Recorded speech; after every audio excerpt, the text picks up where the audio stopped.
तो आज हम 12 चौर में मौजूद हैं और 12 चौर में ये देख सकते हैं कि तमाम लोग खड़े हैं और तमाम लोगों से हम बात करेंगे कि आखिर इस समय जनता का मूड क्या है। हेलो हेलो हेलो, चलो घुमा देंगे। तू लोग आ जाओ, चलिए ना भैया, चलो इधर आई पास में। कराओ तनी। हाँ, ठीक है, चलिए हम करा देंगे। आशीर्वाद दें।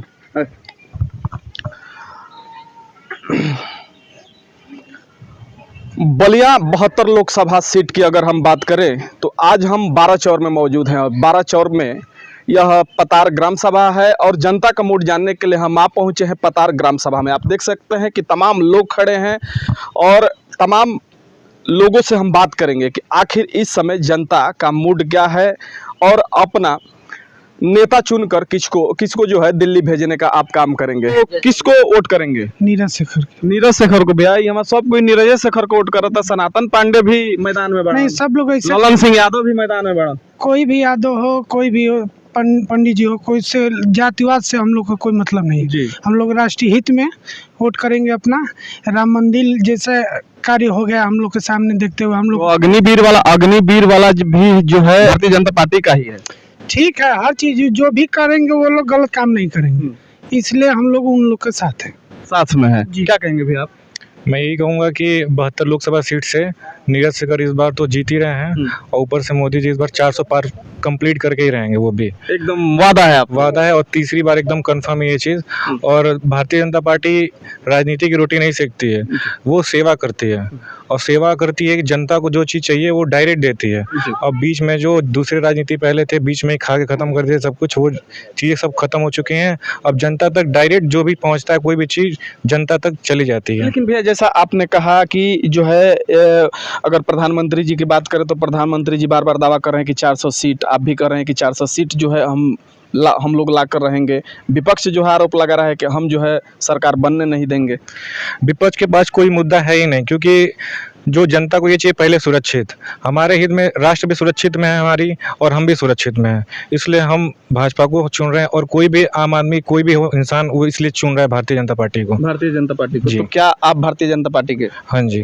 चाचा जी की बात करें तो ये भी आप भी आर्मी से सूबेदार मेजर से आप रिटायरमेंट हैं और आज जो है अपने ग्राम सभा में है। हम इनसे भी जानने का प्रयास करेंगे क्या कहेंगे जिस समय आप नौकरी में थे उस समय की स्थिति और आज की स्थिति क्या है? बहुत अंतर है। कांग्रेस पार्टी का शासन था, उनमें दम नहीं था कि डिसीजन ले सके। हम जब जम्मू कश्मीर पोस्टिंग गए तो यहाँ इतनी हालत थी फौज की कि उनकी औरतें और लड़कियां देख के थू करती थी। कंप्लेंट भी ऊपर गया लेकिन कोई एक्शन, इनमें दम ही नहीं है कांग्रेस में जी। तो एक हमारे जनरल साहब थे, उन्होंने अपने पर रिस्क लिया, फिर हम उनको छूट दिया कि सालों को मारो, जो भी ऐसा करता पकड़ो मारो। और देखिए मोदी जी का स्ट्राइक किया, एयर स्ट्राइक भी हुआ है, दम है ना इनमें। अभी फौज की रिस्पेक्ट है हर जगह। तो क्या मानते हैं कि जैसे अगर भारतीय जनता पार्टी की हम बात करें, अगर भारतीय जनता पार्टी की बात करें तो दम दिखता है भारतीय जनता पार्टी, एक एक तरीके से घोंसला बनता है ना। तो जब हम कांग्रेस का हाथ मजबूत नहीं करेंगे क्या बीजेपी का, फिर 400 पार पर कैसे करेंगे? तो हम तो चाहते हैं कि जितने भी विपक्ष बार बार आरोप लगा रहा है कि यही है, बात मत खुलवाइए, गाली नहीं विपक्ष बार बार आरोप लगा रहा है। मिलेगा कैसे? वो उल्टा आरोप नहीं लगाएंगे तो आप कैसे कन्विंस होंगे? मैं तो सोचता हूँ वो बेवकूफ़ नहीं है, जनता बेवकूफ़ है। अभी मैंने रायबरेली, कन्नौज और अमेठी इनके जो आपसे कर रहे हैं ना, राजीव रंजन जी इंटरव्यू ले रहे थे, वो तो खुलेआम करते हैं कांग्रेस को देंगे। क्या किया कांग्रेस 70 साल में? कोई भी बताए। तो अगर कांग्रेस की हम बात करें तो कांग्रेस जो है ये भी कर रहा है कि भाई जितनी अगर जितनी योजनाएं हैं, अगर प्रधानमंत्री जी की प्रधानमंत्री जी की अगर बात करें तो प्रधानमंत्री जी कांग्रेस भी आरोप लगा रहा है कि जितना भी योजनाएं हैं कांग्रेस की देन है। हमारा मूड कैसे चेंज होगा? ब्रेन वॉश कर रहे हैं और कुछ नहीं है, वो कुछ नहीं करेंगे। अगर गलती से आ भी गए, आएंगे तो नहीं, आ भी गए तो पहले देश को लूटेंगे। लेकिन राहुल गांधी जी और अखिलेश यादव जी क्या बात करते हैं, he is not able for peon, चपरासी काबिल नहीं हो। क्या क्या कहेंगे भैया आप? जो है वोट किसको जाएगा? हम लोग का वोट नीरज शेखर हो जाएगा, इसलिए कि भाई महिला आरक्षण है, 3 तलाक का मुद्दा है, हमारे लड़के विदेश में फंसे हैं, चाहे नौकरी करने वाले हैं, चाहे विदेश में जो फंसे हुए हैं, उनको इज्जत से मतलब सुषमा स्वराज रही चाहिए। मोदी जी के वजह से जो है सब सुरक्षित हमारे देश में आ रहे हैं, तो हम लोग जो है चाहे राम मंदिर हुआ तो हम लोग वहीं वोट उन्हीं को करेंगे। क्या योजनाएं मिली है अगर सरकार की हम बात करें, जो वर्तमान डबल इंजन की सरकार है, तो आप जो है उससे कितना लाभ ले रहे हैं? न खाद मिलता था, यूरिया नहीं खत्म हो जाता था, सब यूरिया चाहे डाई जो भी है मिल रहा है, किसान निधि का पैसा मिल रहा है, राशन जो है सारे लोगों को मिल रहा है, तो सुविधा तो बहुत सरकार दे रही है। काम भी देश में तो काम हो ही रहा है, हमारे पतार गांव में भी बहुत काम हुआ है, रोड 3 रोड बन रहा है, तो अब इससे अच्छा क्या मतलब है सर? जैसे पहले आप आते थे, अगर जैसे कि रोड के आपने बात किया, जैसे पहले जिस समय नौकरी में आप होंगे, अगर घर आते थे तो उस समय की स्थिति क्या थी और आज की स्थिति क्या? बहुत चेंज हो गया है। हर स्टेशन देखिए, यहाँ से लेकर मतलब कौन स्टेशन है पूरा इंडिया में कि जो वहाँ काम नहीं हो रहा है, सारे स्टेशन पर एक साथ काम हो रहा है, तो काम तो बहुत हो रहा है, बहुत हो रहा है। यहीं पे एक युवा भाई है, हम इनसे भी बात करेंगे। क्या कहेंगे भैया, केकरा के वोट करे के बा? नीरज शेखर जी को। नीरज शेखर के काहे करम मारा? सनातन पांडे जोन बटे बाड़न मैदान में। नहीं, हम लोग क्या है, बीजेपी का ज़्यादा फैन है। अच्छा, बीजेपी के फैन है जी। तो 400 सीट लाएंगे जी, 400 सीट लाएंगे जी। क्या कहेंगे भैया, जो है 400 सीट आएगा?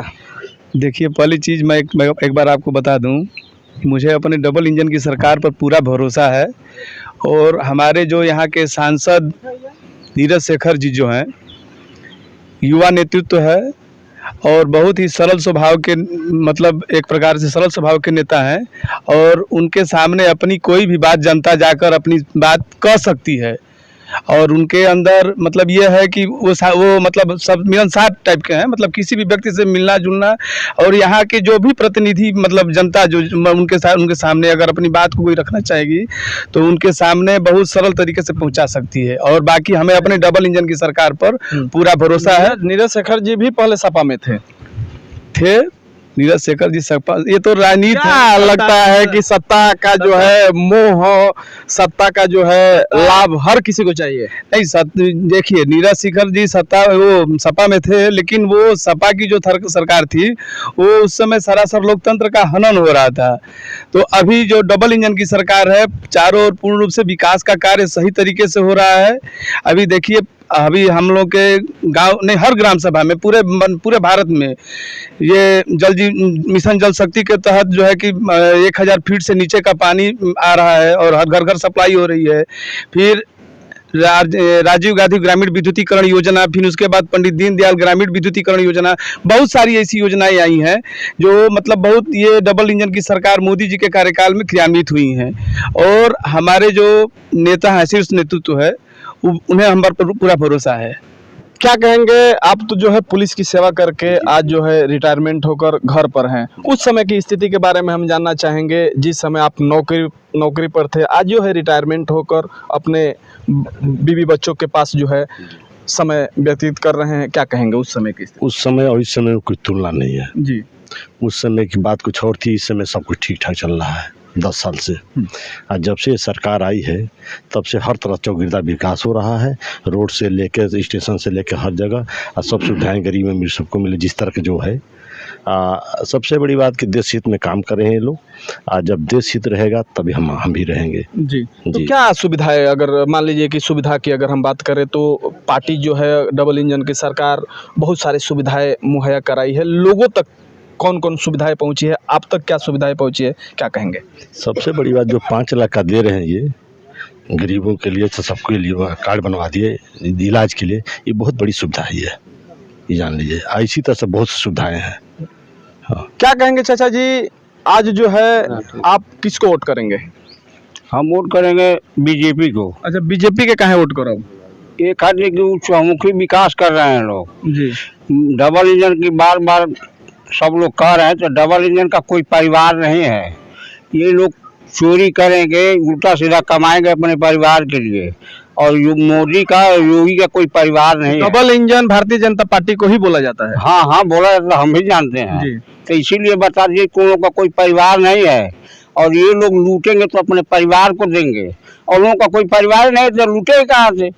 वो देश का विकास कर रहे हैं, राष्ट्र हित में काम कर रहे हैं, इसलिए उनको हम वोट करेंगे। अच्छा, वोट करेंगे। हाँ। तो क्या सुविधा ले रहे हैं आप? हर सुविधा ले रहे हैं, ये किसान सम्मान निधि मिल ही रहा है, ये लाइट या ये आवास, ये सब मिल रहा है सबको जो जैसे कायदा का है। अखिलेश यादव 10 गो जोन बटे सुविधा देते रहन की हमारे सरकार बनी तो हम जोन बटे पूरा कुल करी हैं। उनके टाइम में 3 घंटे बिजली मिलती थी 24 घंटे में। देख ले बस। उनके शासन में 3 घंटे बिजली मिलती थी सिर्फ। जी। अभी देखिए 24 घंटे चल रही है लाइन। 24 घंटे चल रही है। कहाँ से आ रहा है? एक प्रश्न आपने किया था इसमें से किसी से, अग्निवीर का। जी। अग्निवीर की योजना जो नरेंद्र मोदी जी की है उसके बारे में बताना चाहूँ। ये विपक्षी पार्टी के लोग, चाहे राहुल गांधी हों, अखिलेश यादव हों, तेजस्वी हों, ममता बनर्जी हों, जितने भी लोग हैं, हमको तो ये लगता है कि इनके समझ में ही नहीं वो योजना आ रही है कि ये योजना मोदी ने लागू क्यों किया है। 4 साल के लिए हमारे जो नौजवान आज जैसे आपने कहा कि लोगों को समझ में नहीं आ रही है, विपक्ष पार्टी को नहीं समझ में आ रही, तो मैं यही जानना चाहूँगा आपसे कि आप हमारे जनता को बताएं कि आखिर अग्निवीर है क्या। मैं बता रहा हूँ ना, मैं वही चीज़ बताने जा रहा हूँ। अग्निवीर की आप देखिए, विश्व के कई देशों में ये व्यवस्था है कि हमारे जो बच्चे बच्चियां हैं, जो प्राथमिक विद्यालय में जब एडमिशन उनका होता है, वहीं से उनको अस्त्र शस्त्र चलाने की ट्रेनिंग दी जाती है ना। जी। तो उसके पीछे जो उद्देश्य है वो यही है कि हमारे देश में सारे लोग, जो भी हमारे नौजवान हैं, बुजुर्ग हैं, जो आज जो अग्निवीर योजना के तहत जो नौकरी कर रहा है लड़का, वो जब बुजुर्ग होगा उसके पीछे की जितनी पीढ़ियां आएंगी वो सारे लोग हमारे, आज कहीं अगर देश को अचानक इमरजेंसी आ जाए और ज़रूरत पड़े सैनिक की, तो वो चाहे जिस क्षेत्र में रहेंगे, वो कहीं नौकरी पेशे में है या किसी व्यवसाय में है, खेती बाड़ी में है, वो सारे लोग उस समय देश के लिए उपलब्ध हो सकते हैं।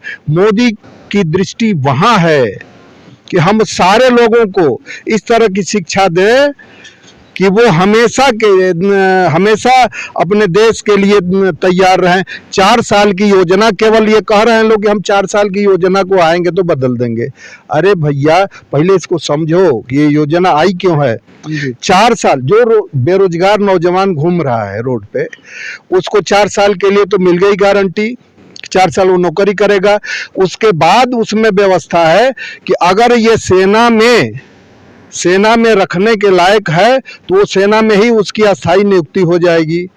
अगर सेना के लायक नहीं दिख रहा है तो अर्धसैनिक बल हैं, हर राज्य की पुलिस हैं, उन बलों में उनको भेजा जाएगा, वहाँ उनके लिए आरक्षण की व्यवस्था रहेगी। अगर वहाँ भी नहीं, अगर कोई सैनिक 4 साल के बाद आके और वो अपना व्यवसाय करना चाहता है तो वो व्यवसाय के लिए भी उसके पास इतना पैसा उपलब्ध रहेगा कि वो अपना व्यवसाय आराम से खड़ा कर सकता है। तो इन सारी योजनाओं के पीछे मोदी की सोच जो है ना, मोदी की सोच इस तरह की है कि हम अपने लोगों को रोजगार दें, मुहैया करावें, उनको सैनिक बनावें, ताकि कभी अगर देश को इस तरह की आवश्यकता पड़ी तो हमारे हर लोग हथियार चलाने के लायक रहें। इन नालायकों को जो विपक्ष में बैठे हैं, या तो उनको पता नहीं है, इस तरह की उनके पास सोच नहीं है कि ये भी हो सकता है, या जानते हुए वो जानबूझ के इस तरह का प्रोपेगेंडा फैला रहे हैं, एक कह के कि हमारे नौजवान बेरोजगार घूम रहे थे, इसीलिए तो रोजगार दिया गया है उनको कि आप 4 साल नौकरी करो, अगर सेना में रहने के ही लायक रहोगे तो सेना में रह जाओगे, नहीं और किसी पुलिस बल में जाओगे, वहाँ नौकरी करोगे या अपना व्यवसाय खड़ा करोगे। एक सैनिक जो 4 साल की नौकरी के बाद वापस आएगा, उसके पास कम से कम 30 लाख से ऊपर उसके पास धन होगा। ये भी देखा जाए कि 4 साल के अंदर जो है इतना पैसा, अगर प्राइवेट नौकरी की बात करें तो इतना पैसा कोई नहीं कमाएगा, नहीं कमा पाएगा। यही तो मोदी जी की सोच है कि हम अपने हर नौजवान को इतना धन मुहैया करा दें कि वो अगर नौकरी न करके अपना व्यवसाय करना चाहे तो व्यवसाय भी आराम से कर सकता है, खेती बाड़ी करना चाहे खेती बाड़ी कर सकता है, नौकरी करना चाहे तो सेना में रह के कर ले, चाहे किसी अर्धसैनिक बल में रह के कर ले। तो ये सारी चीज़ें मोदी की, देखिए जहाँ इन विपक्षी पार्टियों की सोच खत्म होती है ना, मोदी की सोच वहीं से शुरू होती है। मोदी के सोच के पास ये लोग फटकने वाले नहीं हैं। मोदी ज़मीन के नेता हैं, वो ज़मीन पे रहे हैं, ज़मीन पे काम किए हैं, उनको पता है कि ज़मीन पे किस चीज़ की आवश्यकता है, उस हिसाब से योजना बनाते हैं। देखिए शौचालय हुआ, शौचालय को इज्जत घर का नाम दिए हैं मोदी जी। हमारी आपकी बेटी बहुएं दिन दोपहरी में अगर उनका पेट खराब हो जाए तो वो बाहर जाने में लोटा का पानी लेके और बोतल का डिब्बे का वो सोचती थी 100 बार कि अब कैसे जाएं बाहर। उस चीज़ को मोदी जी ने महसूस किया और सबको इज्जत घर मुहैया कराया। गरीब जो खाने बिना, ये होता था कि खाने बिना कुछ लोग मर रहे हैं, सो जा रहे हैं बिना खाए पिए, उनके लिए योजना ले आए कि कम से कम सबको इतना अन्न दे दो कि कोई खाने बिना न सोए, खाने बिना न मरे। उसलिए उनको अन्न देने की योजना आई। तो इस तरह की तमाम चीज़ें जो भी हैं, मोदी बहुत दूर तक सोचते हैं और उस हिसाब से उसको ज़मीन पे उतारने का प्रयास करते हैं। इस नाते मोदी सबको पसंद है। मोदी के चेहरे में कोई अलग से नूर थोड़ी है। मोदी भी 2 हाथ वाले हैं, 2 पैर वाले हैं, 2 कान वाले हैं, 2 आँख वाले हैं, है ना, लेकिन उनकी जो सोच है वो सबसे अलग है। और इसीलिए आज की तारीख में मोदी पूजनीय है, वंदनीय है। और सारे लोग आज भी जितने दीवाने आपको दिख रहे हैं, ये सारे लोग मोदी के पीछे इसीलिए भाग रहे हैं। किसी को आज भाजपा को वोट देने के लिए, आपको बताऊं, किसी को बहुत ज़्यादा प्रयास नहीं करना है। केवल भाजपा के नाम पे, मोदी के नाम पे सारे लोग जाएंगे और वहाँ जब तक पे की आवाज़ आती रहेगी ना, तब तक अपनी उंगली हटाएंगे नहीं। हाँ, ये लोगों के मन में बैठ चुकी है बिल्कुल। तो अग्निवीर वाली योजना बहुत बढ़िया योजना है। लोगों को ये बताना, जागरूक करना बहुत ज़रूरी है। विपक्षी पार्टी वाले बिना मतलब का प्रोपेगेंडा फैलाते हैं लोगों को बरगला के कि हमको भी वोट मिले, हम भी कुछ जाके। मोदी जी तो कह रहे हैं, पिछली बार भी पिछले सदन की भी स्थिति वही थी और इस सदन में, इस आने वाले सदन में कांग्रेस की स्थिति उससे भी बदतर होगी। विपक्ष का नेता कहलाने के नायक कोई पार्टी नहीं रह जाएगी। ये स्थिति बनेगी, देखिएगा। टीवी 27 को आप लोगों ने इतना समय दिया, इसके लिए बहुत बहुत तहे दिल से धन्यवाद। बहुत लंबा हो गया, आधा घंटा का वीडियो होगा। 1 मिनट देखा। चंद्रशेखर जी जो है समाजवादी थे और हम जो है समाजवादी पार्टी से जो है ठीक यहाँ से लड़ रहे हैं, और नीरज शेखर जी जो भाजपा में चले गए तो वो कहीं जो है समाजवादी ही रहे। देखिए, चाहे सनातन जी कहें या अखिलेश जी कहें कि हम समाजवादी हैं, तो मैं तो व्यक्तिगत रूप से ये कतई मानने को तैयार नहीं हूँ कि वो समाजवादी हैं। वो निश्चित रूप से बढ़िया परिवारवादी व्यवस्था लेके चलने वाले नेता हैं। वो परिवारवादी हैं, समाजवादी नहीं है। पहले सपा में थे, नहीं थे, जब थे तो थे, लेकिन वो भी उनसे जब आप बात करेंगे तो वो कहते हैं कि हम जब देखे भाजपा के कार्य प्रणाली को, मोदी जी के काम को, तो उससे प्रभावित हुए और हम भाजपा ज्वाइन किए। जहाँ तक समाजवाद वाली बात है तो मोदी जी का नारा है सबका साथ सबका विकास। असली समाजवाद तो यहाँ है, भाजपा में दिख रही है समाजवाद। वो कहने के लिए फर्जी समाजवादी हैं। समाजवाद आपको देखना है तो भाजपा में आइए, देखिए यहाँ दिख रहा है मोदी जी के जो विचार हैं, सबका साथ सबका विकास सबका प्रयास। तो मोदी का जो भी काम है, जितनी भी योजनाएं हैं, वो जो जमीन पर लागू हो रही हैं, उन योजनाओं में आप देख लीजिए, न कहीं कोई धर्म देखा जा रहा है, न कोई जाति आड़े आ रही है। जितनी भी योजनाएं, विपक्ष जो है ये भी आरोप लगा रहा है कि ठाकुर जो है इस समय सनातन पांडे को वोट करेंगे। नहीं, देखिए सनातन पांडे चुनाव लड़ रहे हैं तो उनको भी तो वोट मिलना चाहिए ना। तो क्या कहेंगे कि जो है ठाकुर इस समय सनातन पांडे? ना ठाकुर ब्राह्मण और यादव या जाति वाली बात तो रही नहीं गई है ना। तो ऐसा कुछ नहीं है। हो सकता है कुछ ठाकुर भी कर रहे हों, कुछ ब्राह्मण भी कर रहे हों, कुछ यादव भी कर रहे हों। वोट चुनाव है तो वोट तो सबको मिलेगा, कुछ न कुछ मिलना ही। लेकिन हार जीत का अंतर बहुत काफी है। नीरज शेखर का कोई मुकाबला नहीं है। तो क्या लगता है, जैसे अगर मान लीजिए कि अगर चुनाव की बात करें तो यहाँ जो है 7वें चरण में 1 तारीख को 1 जून को जो चुनाव है, और अगर गिनती की मान लीजिए कि चुनाव जिस दिन गिनती किया जाएगा 4 तारीख को जो है गिनती, क्या लगता है, क्या आंकड़ा है आपका कि जो है नीरज शेखर कितने लाख वोटों से आगे? नहीं, हमको तो जो दिख रहा है, हम पूरे क्षेत्र में घूम रहे हैं, देख रहे हैं, उस हिसाब से हमको जो लगता है वो 2 लाख के ऊपर मार्जिन जो है जीत का, 2 लाख के ऊपर हर हालत में रहेगा। 2 लाख से ऊपर? जी।